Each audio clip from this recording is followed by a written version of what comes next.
রতন দা, তুমি যদি আমাদের বাড়িতে ভাড়া না আসতে না, তাহলে আমি জানতে পারতাম না জীবন এত কারো।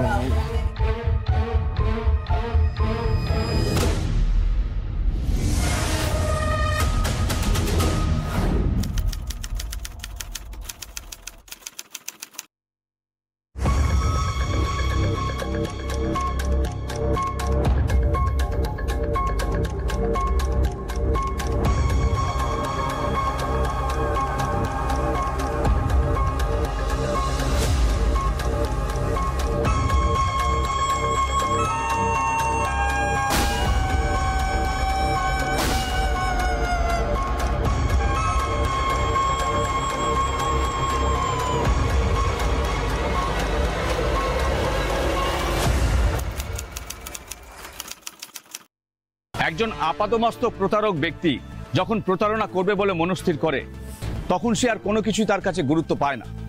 বাইরের লোক তো ছাড়, আপনজনকেও সে রেয়াত করে না। তার অপরাধপ্রবণ মন ও মস্তিষ্কে মনস্থির করা অপরাধের দিকেই তাকে বারবার মনোসংযোগ করায়। আজ আপনাদের সামনে তুলে ধরবো এমন এক অপরাধীর করা অপরাধের কাহিনী। নমস্কার, আমি বানতলা থানার অফিসার ইনচার্জ রাজা মুখার্জি। ক্রাইম ডায়েরিতে আপনাদের সকলকে স্বাগত জানাই। চলুন আপনাদেরকে দেখাই এক রোমহর্ষক প্রতারণা। স্যার আসবো? হ্যাঁ এসো। স্যার, হাইওয়ের উপর যে বডিটা পেয়েছিলাম, ওনার পকেট থেকে এই মানি ব্যাগটা পাওয়া গেছে। আচ্ছা, তো মানিব্যাগে নাম, ফোন নাম্বার, ঠিকানা কিছু পেয়েছো? হ্যাঁ স্যার, একটা চিরকুট ছিল, সেখানে ঠিকানাটা লেখা ছিল, একটা ছবিও পেয়েছি, আর আমি ওনার বাড়ির লোককে আসতে বলেছি স্যার। বাহ, ভেরি গুড। স্যার আসবো? হ্যাঁ আসুন, বলুন কি হয়েছে? স্যার, আমাকে থানা থেকে ফোন করা হয়েছিল একটা ডেড বডি আইডেন্টিফাই করার জন্য। ও, আপনি রতন দাসের বাড়ির লোক? হ্যাঁ। হ্যাঁ বসুন বসুন।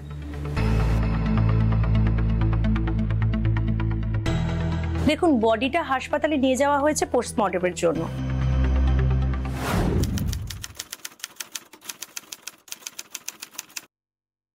আমরা আপনাকে হাসপাতালে ডাকতেই পারতাম, কিন্তু মুখটা এমন ভাবে থেতলে গেছে যে কিছু চেনা যাচ্ছে না।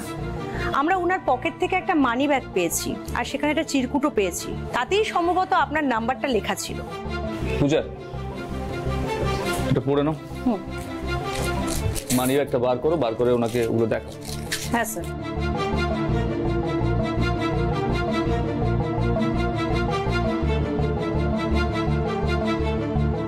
এই ছবিটা,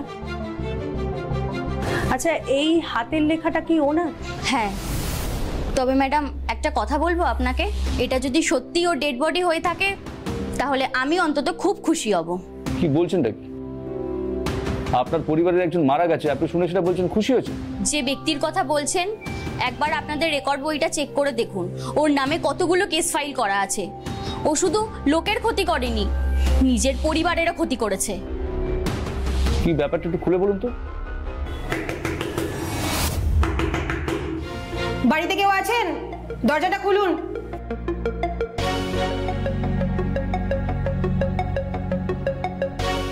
কি ব্যাপার অফিসার? আপনার ছোট ভাই রতন দাস, তাই তো? আপনার ভাইয়ের বিরুদ্ধে আমাদের থানায় অ্যাটেম্পট টু মার্ডার অভিযোগ জমা পড়েছে, তাই আমরা এসেছি ওকে অ্যারেস্ট করতে। কোথায় আপনার ভাই? ভেতরে। সঞ্জয় চলো।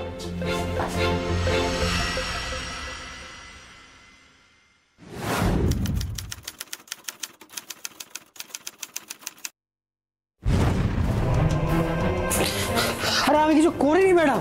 আরে দাদা কিছু দেখ না, আমাকে শুধু শুধু ধরে নিয়ে যাচ্ছে। দেখ আরে দাদা কিছু কর না রে। বানতলা অঞ্চলের 3 ভাইয়ের পরিবারে রতন ছিল সবথেকে ছোট। এলাকার উঠতি মোস্তানদের তালিকায় তার নাম ছিল প্রথমে। ছোটখাটো অপরাধের সঙ্গেও তার নাম জড়িত ছিল। প্রতিবার সে অপরাধ করত, আর তার ভাই স্বপন তাকে কোর্ট থেকে বেল দিয়ে ছাড়িয়ে আনত, যার ফলে অপরাধ করার প্রবণতায় তার বিরাম ঘটত না। এদিকে রমা রতনের কাণ্ড কারখানায় অতিষ্ঠ হয়ে উঠেছিল, যার পেছনে একটা কারণ ছিল, কারণ রমা ছিল এক সন্তানের মা।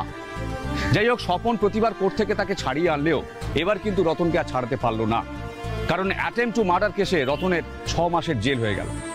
6 মাস পরে সে বাড়িতে ফিরল বটে, কিন্তু তারপর বাড়িতে ফিরে কি করলো চলুন দেখি। তোমরা কি মুখ বন্ধ করে বসে থাকবে, নাকি ওকে কিছু বলবে? আজ শুধুমাত্র ওর জন্য বাড়িতে রাত বেরাতে পুলিশ আসছে। আত্মীয় স্বজন পাড়া প্রতিবেশী কোথাও মুখ দেখাতে পারছি না।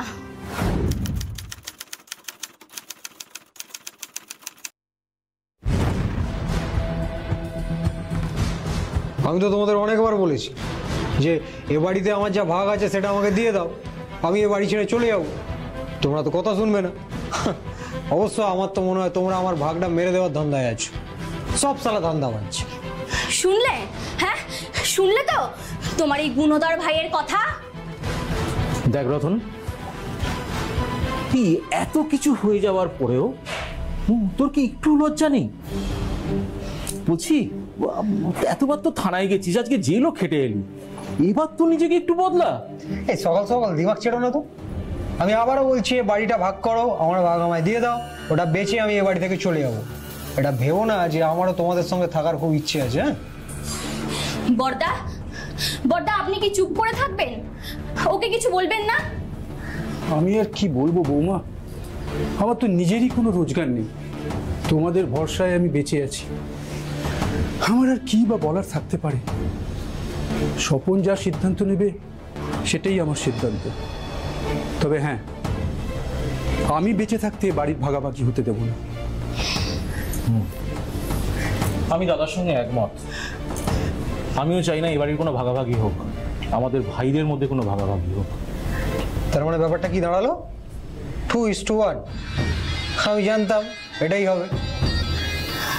তাহলে একটা কথা শুনে রাখ, এ বাড়ি যদি ভাগ না হয় তাহলে আমি আমার মতোই চলবো, আমায় তোরা চালাতে আসবি না। আর আমি কি করছি না করছি সেসব নিয়ে কোনো বাওয়াল আমি সহ্য করবো না। আর আমাদের সম্মান চলে গেল, মুখ দেখাতে পাচ্ছি না, এইসব কথা যেন আমায় এ বাড়িতে শুনতে না হয়। ব্যাস। 2 পয়সা কামানোর মুরদ নেই, দাদার পয়সায় বসে বসে অন্ন ধ্বংস করছে, তার আবার বড় বড় কথা। এই শোনো, শুধু খাওয়া কেন, খাওয়া ছাড়া যা যা খরচা আছে না, মানে আমার টাকা পয়সা যা যা খরচা, সে সব এবার থেকে তোমরাই দেবে, ঠিক আছে? রতন দাঁড়া, দেখ তুই আমার ছোট ভাই বলে এতদিন তোর সব স্বাদ আমি পূর্ণ করেছি। এ বাড়িতে তোর যা যা প্রয়োজন, তোর সব শখ আমি পূর্ণ করেছি, কিন্তু আর পারছি না ভাই। এবার নিজের খরচ নিজে একটু জোগাড় করে নে, আমি আর দিতে পারবো না।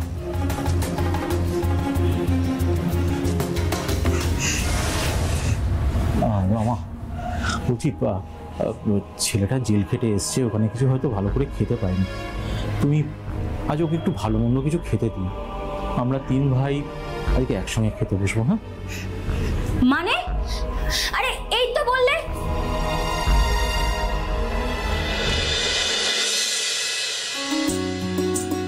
কি গো, বিছানায় এত কাগজপত্র ছড়িয়ে কি করেছো? নামো বিছানাটা করি, কাল আবার তোমার অফিস আছে। বাবু কোথায়? বাবুকে দাদা আজকে নিয়ে গেছে, দাদার সাথেই ও শোবে আজকে। এই শোনো না, তোমাকে না একটা কথা বলার আছে। তোমাকে না আমারও একটা ভালো খবর দেওয়ার আছে। আচ্ছা তাহলে ভালো খবরটাই আগে শুনি। এই বাড়িতে শেষ কবে ভালো খবর শুনেছি মনে নেই। আমি আমার নামে একটা ইন্স্যুরেন্স করিয়েছি, বুঝলে, আর তার নমিনি করেছি তোমাকে। ইন্স্যুরেন্স করেছো? হ্যাঁ গো, তোমার আর বাবুর কথা ভেবেই করলাম। দেখো 25,000 টাকা করে যদি 20 বছর দিতে পারি, তাহলে 20 বছর বাদে ওই 1,07,000 টাকা মতন হাতে পাবো। আর এর মধ্যেখানে যদি কোনো দুর্ঘটনা ঘটে যায় তাহলে তুমি 20 থেকে 25 লাখ টাকা হাতে পাবে। ভালো কথার মাঝখানে তোমাকে একটা খারাপ কথা বলতেই হবে? হ্যাঁ আরে না না, তোমাকে বিষয়গুলো বোঝাতে হবে তো, নিয়ম কানুনগুলো জানাতে হবে তো, নাকি? বুঝেছি, এখন অনেক রাত হয়েছে, কাল আবার তোমার অফিস আছে। দেখি নামো, বিছানাটা আমি ঝেড়ে নিই। নামো, ফাইল টাইল ছড়িয়ে কি অবস্থা করেছো। চল।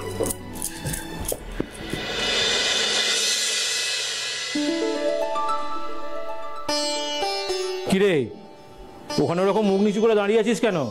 কিছু বলবি? আমার কি আর সে মুখ আছে মেজদা? আমার জন্য তোমরা সবাই এত অশান্তিতে আছো, দিনের পর দিন তোমাদের সম্মান নষ্ট হচ্ছে, এমনকি বৌদি তো পাড়ায় মুখ পর্যন্ত দেখাতে পারে না।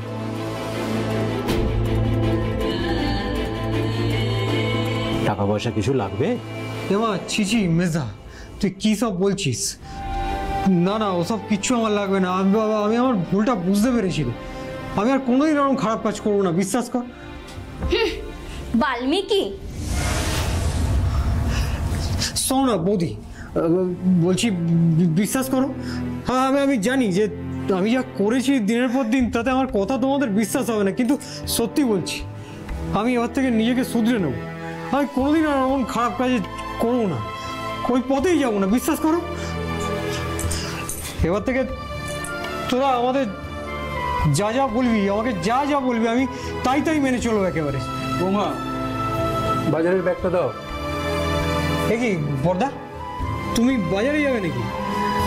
না না, আজ থেকে তোমায় আর কোনো বাজার দোকান করতে হবে না। আজ থেকে বাড়ির যা বাজার দোকান সব কাজ আমি করবো।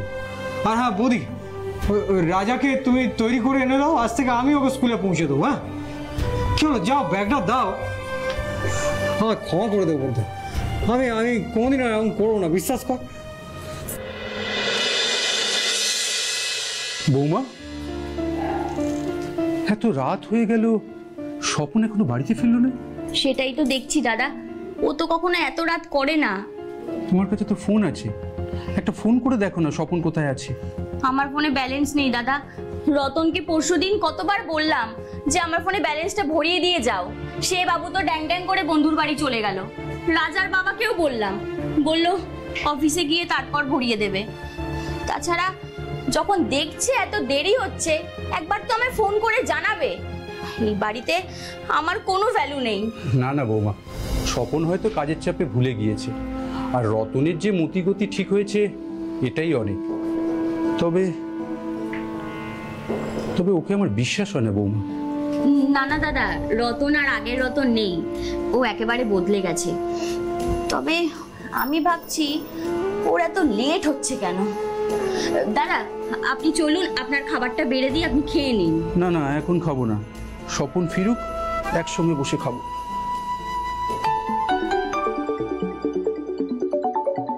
এই যে দেখুন, এতক্ষণে বাবুর ফোন করার সময় হলো, আজ আসুক বাড়িতে।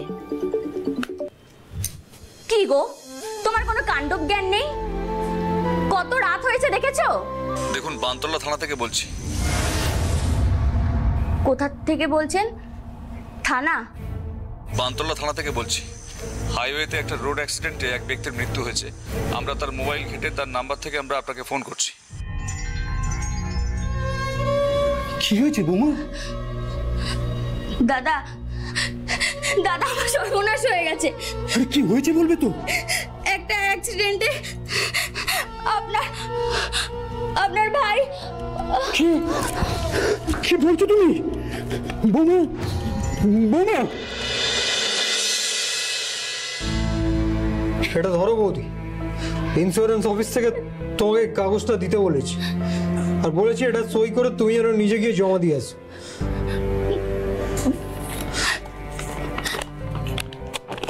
দেখো বৌদি, এখন আর এত কান্নাকাটি করে কি হবে বলো? তুমি যেমন তোমার স্বামীকে হারিয়েছো, আমিও তো আমার মেজদাকে হারিয়েছি, তাই না? বৌমা, বড়দা, তুমি বৌদিকে একটু বোঝাও না। মানে এখন তো পুরো সংসারটা বৌদিকেই সামলাতে হবে, তাই না? তুমি, আমি, রাজা, সবাইকে তো বৌদিকেই দেখতে হবে। তাছাড়া সামনে রাজাটার এত বড় একটা জীবন পড়ে রয়েছে। বৌদি যদি কান্নাকাটি করে কি হবে বলো? বৌমা, রতন তো একদম ঠিক কথা বলেছে। তুমি আর স্বপন মিলে সংসারটার হাল ধরে রেখেছি। ভাই তো চলে গেল, তুমি ছাড়া যে সংসার ভেসে যাবে বৌমা। বৌমা, আমি ব্যাংকে গিয়েছিলাম, অ্যাকাউন্টে কিছু টাকা পড়েছিল, তো সেই সব টাকা তুলে আমি অ্যাকাউন্টটা ক্লোজ করে দিয়েছি। কেন দাদা? সংসারটাকে চালাতে হবে। এই নাও, এই টাকাগুলো তোমার কাছে রাখো।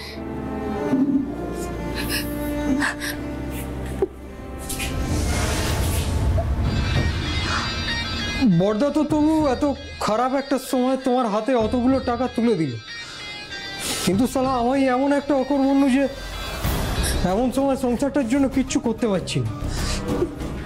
তার উপর চতুর্দিকে আমার এত পাওনাদার, দেখছো তো বারবার ফোন করছি। এদিকে পুলিশের খাতায় নাম উঠে আছে, কে আমায় কাজ দেবে? আর একটা ব্যবসা যে শুরু করবো ভাবছি, কী করে করবো বলো তো? ব্যবসা করতে গেলে তো অনেক টাকা লাগে, আমার কাছে তো সেসব নেই। জানি না কি হবে। ঠাকুরপো দাঁড়াও, এই সংসারটা চালানোর জন্য তোমাকেও কিছু দায় দায়িত্ব নিতে হবে। তোমার দাদার করে যাওয়া ইন্স্যুরেন্সের অ্যাক্সিডেন্ট বেনিফিটের টাকাটা হাতে পেলে আমি চাই ওখান থেকে তুমি কিছু টাকা নিয়ে একটা ব্যবসা শুরু করো। সেটা থেকে যাই হবে সেটাই তুমি সংসারে দিও। কি বলছো বৌদি? তুমি আমায় বিশ্বাস করে ব্যবসা করার টাকা দেবে? হ্যাঁ দেব। এখন তুমি একটু দাঁড়াও, আমি বাজারের ব্যাগটা এনে দিচ্ছি, কিছু মুদি সদাই নিয়ে এসো।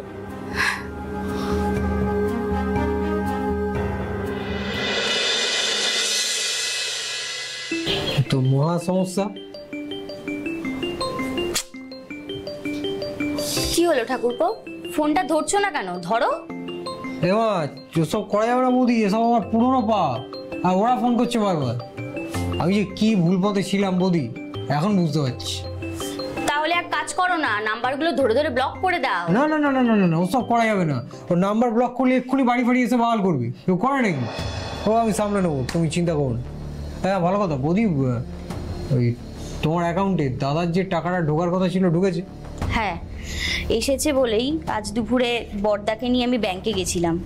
তুমি তো ছিলে না, না হলে তোমায় নিয়েই যেতাম।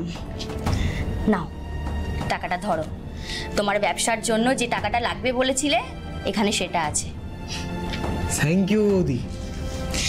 তা তুমি কিসের ব্যবসা করবে সেটা তো বললে না? এই তো ধরো ইম্পোর্ট এক্সপোর্ট। Import export? হ্যাঁ জানি না বাপু, যেটা ভালো হয় সেটাই করো, তারপর একটা ভালো মেয়ে দেখে তোমার বিয়েটা দিয়ে দেবো। না না না না না বৌদি, ওসব বিয়ে ফিয়ে আমার শ্যুট করবে না, আমি বিয়ে করবো না। আর যদি করতেই হয় তাহলে তোমার মতো আমি মেয়েকে একটা পেলে তাহলে বিয়ে করবো। কেন? আমার মধ্যে কি এমন বিশেষ গুণ আছে যে তুমি আমার মতোই কাউকে বিয়ে করতে চাও? তোমার কি আর একটা গুণ বৌদি? মা দশভুজার মতো তোমার গুণ। সে যেই তোমাকে সামনে থেকে দেখবে, কাছ থেকে থাকবে, চিনবে, সেই তোমার মতো মানুষকে বিয়ে করতে চাইবে। এই ঠাকুরপো, তুমি নেশা টেশা করে এসেছো নাকি? এ মা ছিচি বৌদি, ও কবে ছেড়ে দিয়েছি, সত্যি বলছি, তোমার দিব্যে বিশ্বাস করো। ঠিক আছে, মন দিয়ে ব্যবসাটা করো।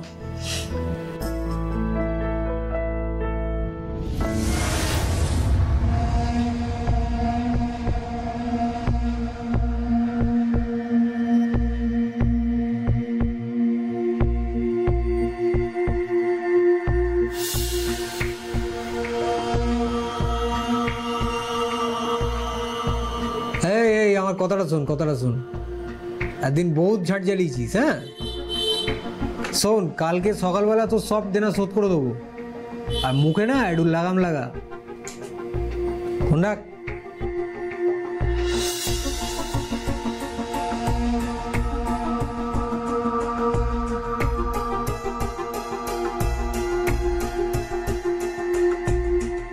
শোন, কাল থেকে ছোটু, কালু, হাত কাটা বাপি সবাইকে ডাকবি, একদম লাইন দিয়ে দাঁড় করাবি। হ্যাঁ, সবার দেনা কাল শোধ করবো।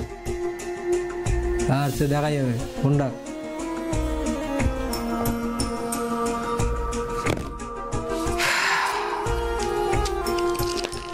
সালা রতনের টার্গেট কখনো মিস হয় না। টাকা ইন, মস্তি অন। কি হলো বৌদি, এসো। ঠাকুরপো, কি হয়েছে? কি ডাকছো কেন? কখন থেকে ডাকছি, কোথায় ছিলে বলো তো? একটু কাজ করছিলাম। আচ্ছা ঠিক আছে, এসো, আগে এখানটা বসো। আরে আচ্ছা বসো না। কি হয়েছে আগে সেটা তো বলবে। বসো বসো, বলছি বসো। এটা দেখো তো কেমন হয়েছে।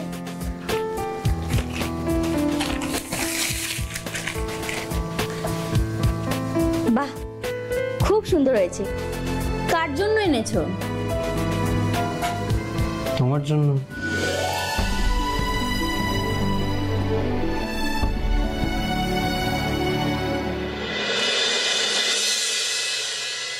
আচ্ছা, তুমি কি এমন ব্যবসা করছো যে তাতে কোনো লাভই দেখতে পাচ্ছ না?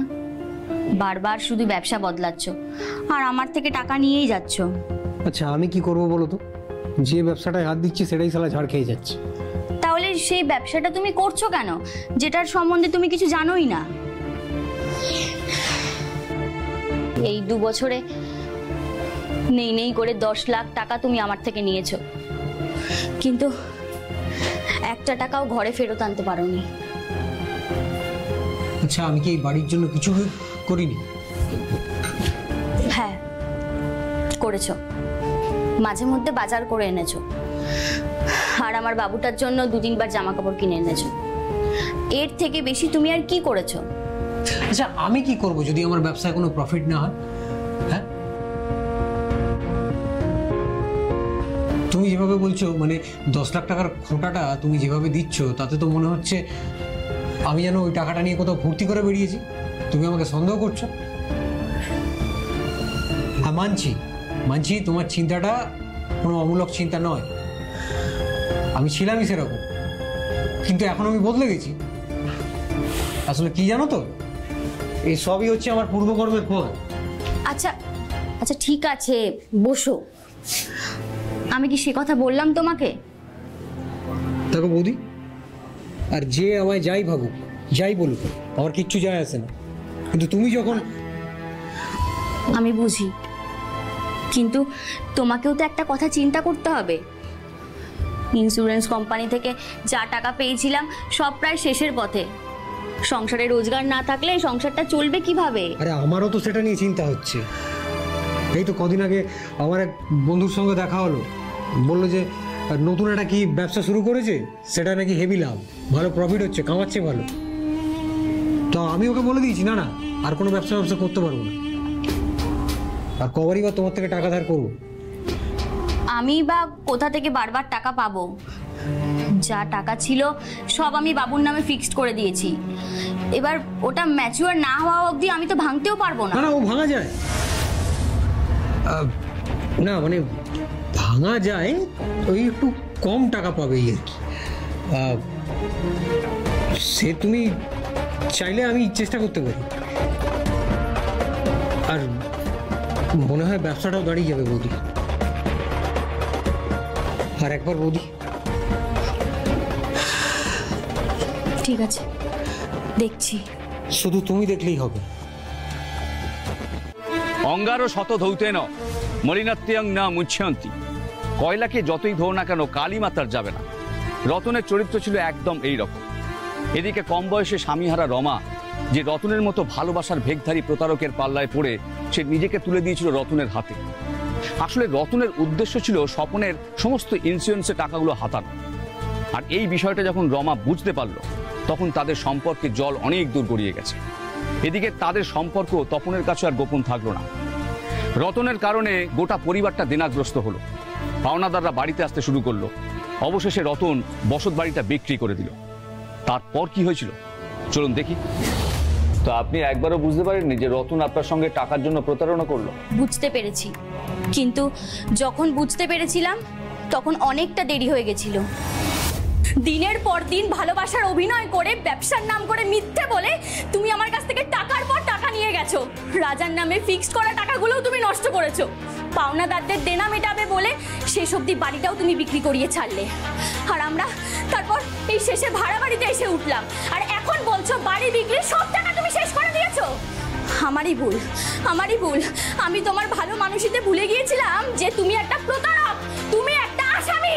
শুরুতেই আমি তোমাকে বলেছিলাম বৌমা, ও একটা কুলাঙ্গার, ওকে সহজে বিশ্বাস করে তুমি সব টাকা ওর হাতে তুলে দিও না। তো তুমি তো আমার কোনো কথাই শুনলে না। বাড়ি বিক্রি করে ধার দেনা শোধ করে যেটুকু টাকা ছিল সেটুকু ওর হাতে তুলে দিবি। আমার কোনো কথাই তুমি কানে তুললে না। আমি দিইনি দাদা, ও জোর করে আমার কাছ থেকে নিয়েছে। ও একটা মুখোশধারী শয়তান। শয়তান। এই এই এই শোনো, তোমাদের আজকে বলে দিচ্ছি, হ্যাঁ, আমাকে যত গালমন্দ করার আছে সব আজকে জীবনে প্রথমবারের মতো আর শেষবারের মতো সব করে নাও, ঠিক আছে? তোমাদের মনে যা যা বিষ আছে সব আজকে উপরে দিতে পারো, কোনো অসুবিধা নেই। কিন্তু কাল থেকে যদি এ বাড়িতে থাকতে হয় তাহলে আমার কথা মতো উঠতে হবে, বসতে হবে, আমার ইচ্ছেতে চলতে হবে, ঠিক আছে? তুই একটা মুখোশ পরে আছিস সেটা আমি অনেক আগে থেকেই জানতাম রে শয়তান। বলতে বলে চলে যাই, তাই বলবি? মেরে মুখ ফাটিয়ে দেবো একদম। কি করছো কি তুমি? তোমার বর্দার গায়ে হাত তুলছো? ছাড়ো। তুলে নিয়ে এখনো চলো। তবে সারা কথা না শুনলে না, কালকে ঘুষিটা সত্যি মুখে গিয়ে পড়ে। দাদা এসে গেছি। আরে সন্তু বাবু যে, হ্যাঁ ভেতরে ভেতরে। এই তো রাজবাবু পড়া হয়ে গেছে, এসো ভেতরে এসো। এসো এসো এসো। কেমন হচ্ছে, কেমন পড়াশোনা কেমন হচ্ছে? হ্যাঁ ভালো হচ্ছে তো সন্তু? আজও সব কটা অঙ্ক ঠিক করেছে। বাহ বাহ বাহ। রতন দা, দুদিন হলো তুমি ছাদে ক্যারাম খেলতে যাচ্ছ না, কি ব্যাপার বলো তো? তুমি ছাড়া আমাদের ক্যারাম খেলার আসরটাই ঠিক জমে না।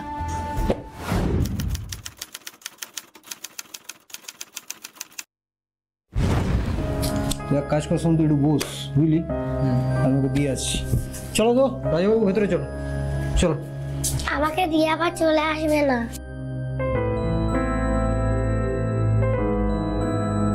সন্তু ছাদে চল।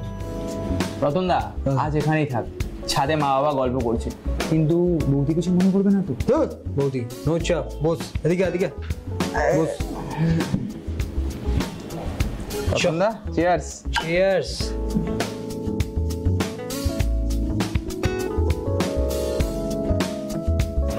একটা কাজ করবি তো সন্তু, ওই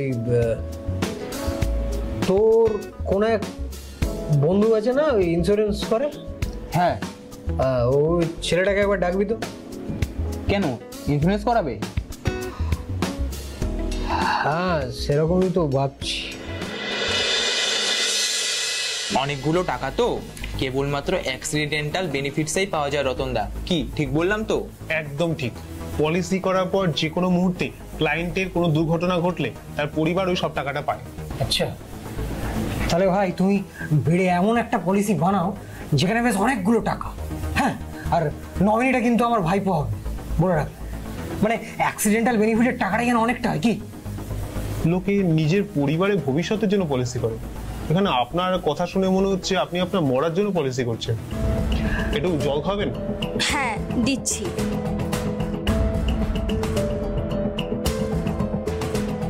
আপনি যদি মান্থলি 10,000 টাকা প্রিমিয়াম দেন তাহলে 20 বছরের মেয়াদ শেষে ওই ধরুন 35 লাখ টাকার আশেপাশে পাবেন। আচ্ছা এই নিন। হ্যাঁ থ্যাংক ইউ।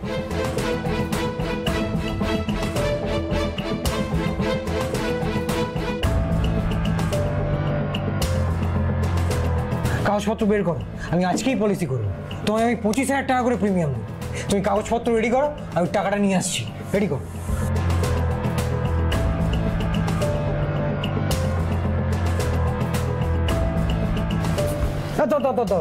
বলছি তুমি সই টই কিছু করোনি তো? মানে ওই যে নবীনের নামটা বলেছিলাম, মানে আমার ভাইপো, ওটা আমার ভাইপো হবে না, ওটা হবে আমার বৌদি রমা দাস, ওর নামে হবে, ঠিক আছে? আরে না, তোমার 25,000 টাকা। আচ্ছা আপনি একটা কাজ করুন, আপনি এখানে একটা সই করে দিন, বাকি কাজটা আমি করে দেবো। আচ্ছা ধরুন। কোথায় বলো তো? এইখানে সই করে দিন। ঠিক আছে ঠিক আছে। আচ্ছা আমি এখন আসি, বুঝলেন? 2-3 দিনের মধ্যে বাই পোস্টে আপনার পলিসি পেপার সব চলে আসবে। কোনো অসুবিধা নেই তো? কোনো অসুবিধা নেই। ঠিক আছে রতন দা, আমিও আসি, রাতে ছাদে দেখা হচ্ছে। না রে, কদিন আর ছাদে যাওয়ার সময় হবে। কিন্তু তুই এক কাজ করিস তো বাবাকে একটু বলে দিস যে আমরা ওই সপ্তাহখানেক বাদে ধরে নে বাড়ি ছেড়ে বেরিয়ে যাবো। আচ্ছা আমি চলি তাহলে। এই ফাইলটা নিয়ে যাও। Thank you. কিছুই তো বুঝতে পারছি না, বাড়ি ছেড়ে দেবে বলছো, এদিকে আবার পলিসি করছো, কি চলছে বলো তো তোমার মাথায়? সে আমার মাথায় যাই চলুক, তার জন্য তোমাদের কোনো অসুবিধা হবে না, ঠিক আছে? আর তোমরা বলে বেড়াও না সব জায়গায় যে আমার জন্য নাকি তোমার ছেলের খুব অসুবিধা হয়ে যায়, জীবন বরবাদ করে দিয়েছি আমি। সেটাই ঠিকঠাক করার ব্যবস্থা করছি, বুঝেছো? চলো। তারপর পলিসি পেপারটা হাতে পাওয়ার দিন 4 পর আমরা অন্য ভাড়া বাড়িতে চলে আসি। তা নতুন ভাড়া বাড়িতে কতদিন এসেছেন? 1 মাস হলো। স্যার, আমরা ওর ডেড বডি নেব না, আপনারাই ওর বডি দাহ করে দেবেন। জানি আপনার মনে আপনার দেওরকে নিয়ে ঘৃণা বা ক্ষোভ আছে, কিন্তু নিয়ম অনুযায়ী পোস্টমর্টেম হলে তারপরে পরিবারের হাতে তার বডিটাকে তুলে দেওয়া হয়।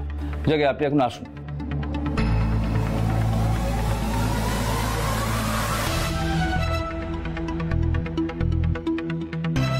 পূজা, আজকালকার দিনের মহিলারা যে এত বোকা হয় সেটা জানতাম না।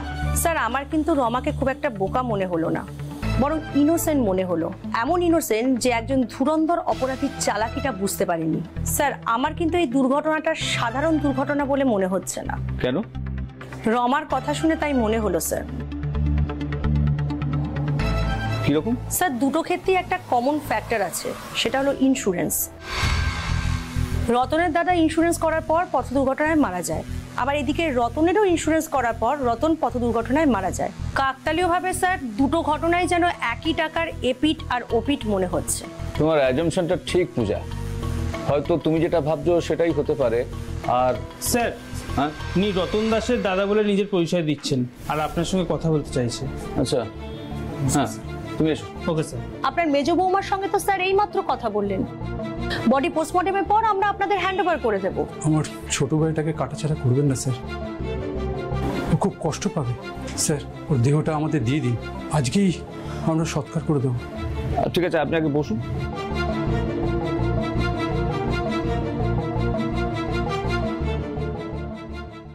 দেখুন, আপনার মনের কষ্টটা আমি বুঝতে পারছি, কিন্তু আইন তো আইনের পথে চলবে।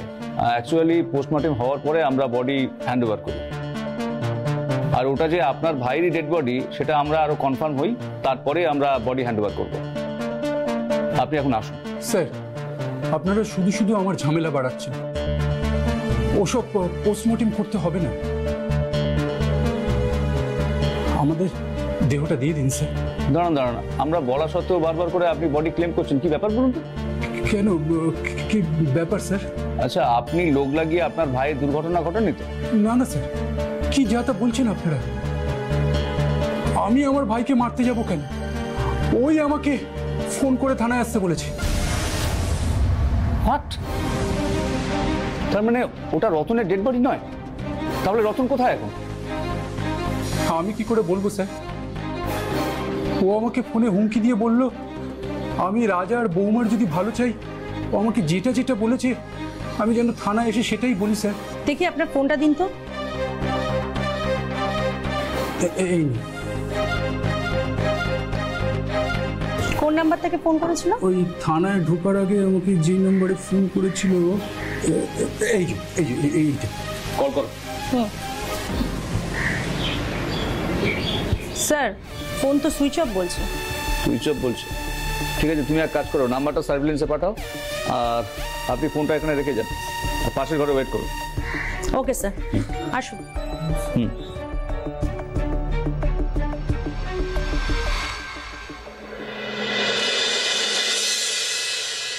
স্যার, তপন বাবুর ফোনে সকাল থেকে যতগুলো নাম্বারে কল এসেছে তার বেশিরভাগই কিন্তু পাবলিক বুথের নাম্বার। ইভেন উনি থানায় ঢোকার 5 মিনিট আগে যে কলটা এসেছিল সেটাও পাবলিক বুথের নাম্বার। কিন্তু স্যার, যে নাম্বারগুলো সকাল থেকে এসেছিল সেই পাবলিক বুথগুলো উনার বাড়ির আশেপাশে, কিন্তু থানায় ঢোকার আগে উনার ফোনে যে ফোনটা আসে সেই পাবলিক বুথটা কিন্তু আমাদের থানার আশেপাশে স্যার।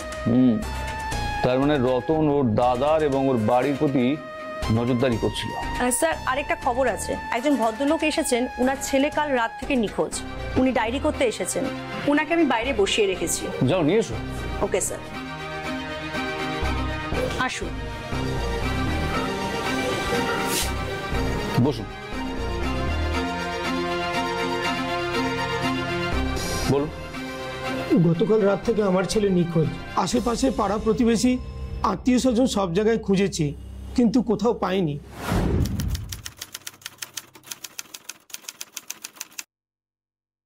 ভেতরে আসার আগে বাইরে দেখলাম তপনদা বসে আছে। শুনলাম গতকাল রাত থেকে নাকি ওনার ভাই রতনও নিখোঁজ। তো আপনি কি ওনাকে চেনেন? হ্যাঁ, কেন চিনবো না, এই তো 1 মাস আগেই ওনারা আমার বাড়িতে ভাড়া থাকতেন। ওনারা মানে? আচ্ছা একটা কথা বলুন তো, তপনবাবুর ভাই রতনের সঙ্গে আপনার ছেলের কেমন সম্পর্ক ছিল? বেশ ভালোই। আচ্ছা স্যার, আমাকে এসব প্রশ্ন করছেন কেন?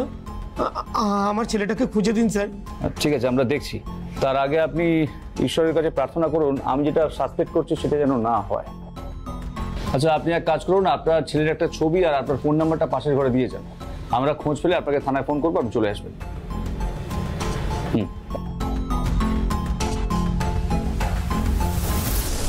স্যার তার মানে রতন ওনার ছেলেকে? ঘটনার ইঙ্গিত তো সেটাই করছে পূজা। তুমি এক কাজ করো, তুমি তপনবাবুকে থানায় ফোনটা জমা রেখে বাড়ি চলে যেতে পারো।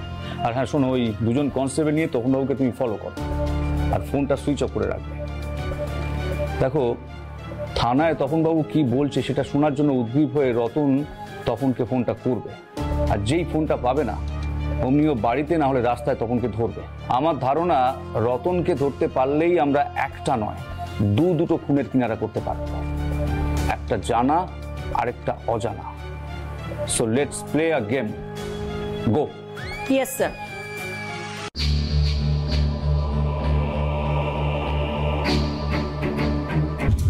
কিরে তুই এখানে?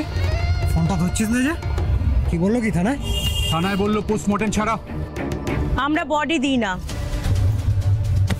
চলো চল চল চল।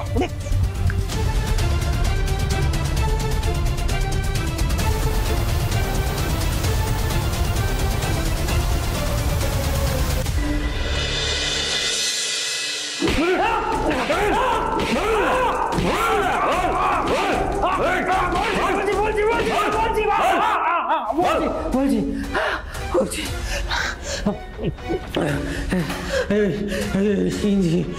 ইন্স্যুরেন্সের অ্যাক্সিডেন্টাল বেনিফিটের টাকাটা পাওয়ার জন্যই আমি সন্তুকে আমার টার্গেট বানালাম সেদিন। হ্যাঁ সন্তু বলো রতনদা, তুমি তো আমাদের বাড়ি ছেড়ে চলে যাওয়ার পর লাপতা হয়ে গেলে।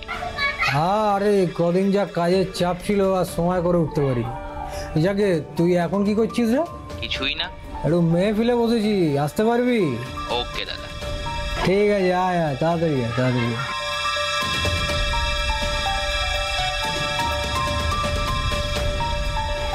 আজ রাতে 5 বছর আগের কেসটা আবার রিপিট করতে হবে, ঠিক আছে?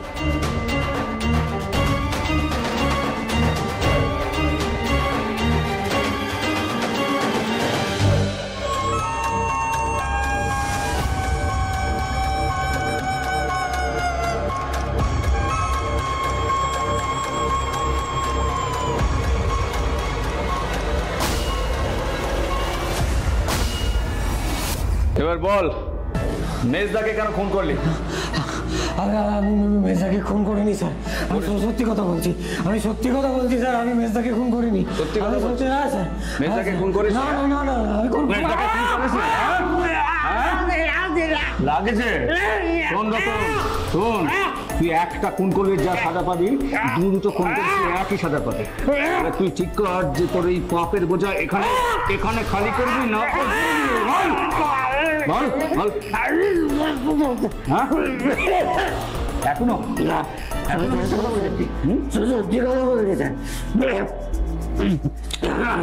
আমি মেজদাকে মারিনি, বিশ্বাস কর, আমি মারিনি। আমার ইচ্ছা করছে কোর্টে নিয়ে যাবো না, এখানে শেষ করবো।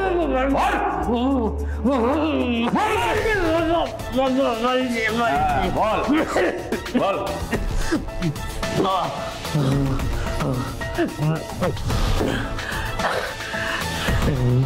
জেল থেকে ছাড় হওয়ার পর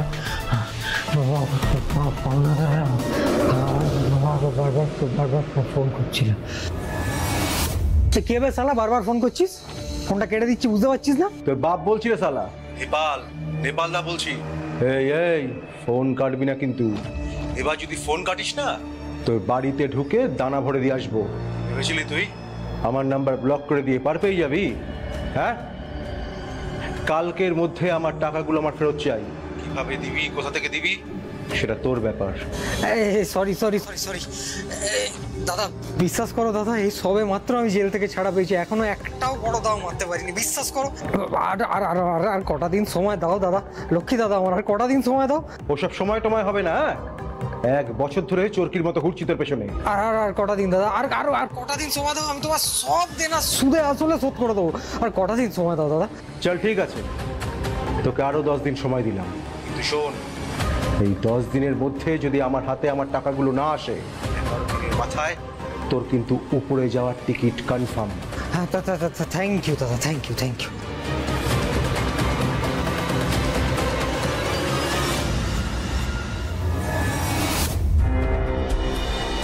আমি আমার নামে একটা ইন্স্যুরেন্স করিয়েছি, বুঝলে, আর তার নমিনি করেছি তোমাকে।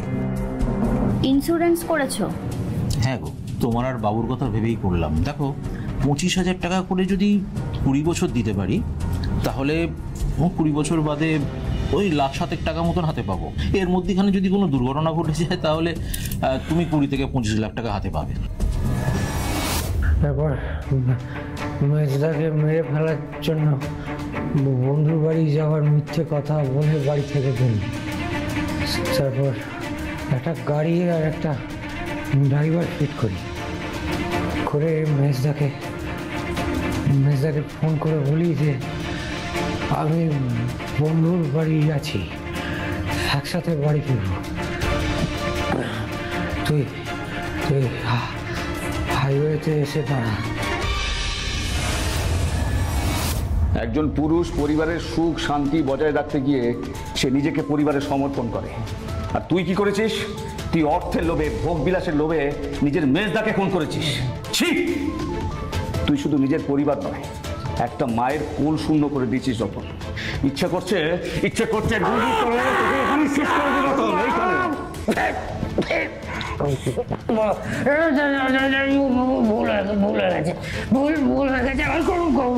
ভুল হয়ে গেছে, তোর এই ভুলের কোনো ক্ষমা নেই। বিচার ব্যবস্থা তোর একটা শাস্তি বোঝা যাচ্ছে, মৃত্যুদণ্ড। রতনের এই ঘৃণ্যতম অপরাধের জন্য এক মায়ের কোল শূন্য হয়ে গেল, আর এক মায়ের সন্তানের ভবিষ্যৎ অনিশ্চিত হয়ে গেল। তার এই জঘন্যতম কৃতকর্মের জন্য আদালত তাকে মৃত্যুদণ্ড দিল। আপনারই পরিচিত অপরিচিত মুখোশধারী ব্যক্তিরা আপনার চারপাশে আছে, ঘুরে বেড়াচ্ছে। তারা আপনাকে নিজেদের শিকার বানাতে অপরাধের নানা পথ অবলম্বন করছে। যাই হোক, মনে রাখবেন, প্রতিনিয়ত আপনারই ঘাড়ের কাছে নিঃশ্বাস ফেলছে অপরাধী। তাই সাবধানে থাকুন আপনি, সাবধান হোক বাংলা।